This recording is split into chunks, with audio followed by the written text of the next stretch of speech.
சென்னையில் 23 கோடி ரூபாய் மதிப்புடைய வைரம் கொள்ளை போன விவகாரத்தில் புதிய திருப்பமாக காவல்துறையினர் போலி வைரத்தை நீதிமன்றத்தில் ஒப்படைத்ததாக குற்றம் சாட்டியுள்ள வைர வியாபாரி உண்மையான வைரத்தை மீட்டுத் தரக் கோரி காவல் ஆணையர் அலுவலகத்தில் புகார் அளித்துள்ளார். சென்னை வடபழனியில் உள்ள தனியார் நட்சத்திர ஹோட்டலில் வைரம் வாங்குவது போல் நடித்து சந்திரசேகர் என்ற வியாபாரியிடம் இருந்து 23 கோடி ரூபாய் மதிப்பிலான வைரத்தை கொள்ளையர்கள் திருடிச் சென்ற சம்பவம் பெரும் பரபரப்பை ஏற்படுத்தியது.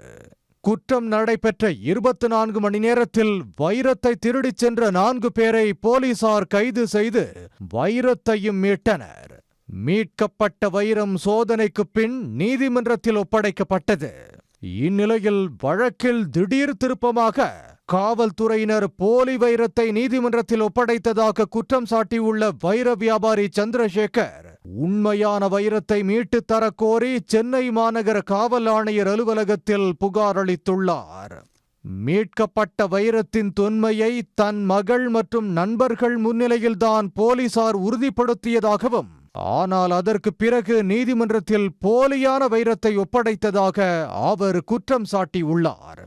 இதுகுறித்து வடபழனி காவல் நிலைய போலீசாரிடம் முறையிட்ட போது முன்னுக்கு பின் முரணாக பதிலளித்ததுடன் உயர் பொறுப்பில் உள்ள அதிகாரியின் பெயரை குறிப்பிட்டு மிரட்டியதாகவும் புகாரில் குறிப்பிட்டுள்ளார். எனவே உண்மையான வைரத்தை மீட்டு போலி வைரத்தை நீதிமன்றத்தில் ஒப்படைத்த போலீசார் மீது தக்க நடவடிக்கை எடுக்க வேண்டும் என்றும் அவர் வலியுறுத்தியுள்ளார். வைரத்தை மீட்டுக் கொடுத்த போலீசார் மீதே வைரத்தை மாற்றி முறைகேட்டில் ஈடுபட்டதாக புகார் எழுந்துள்ள விவகாரம் பரபரப்பை ஏற்படுத்தியுள்ளது. உடனுக்குடன் செய்திகளை தெரிந்து கொள்ள சன் நியூஸ் பெல் ஐகானை கிளிக் பண்ணுங்க.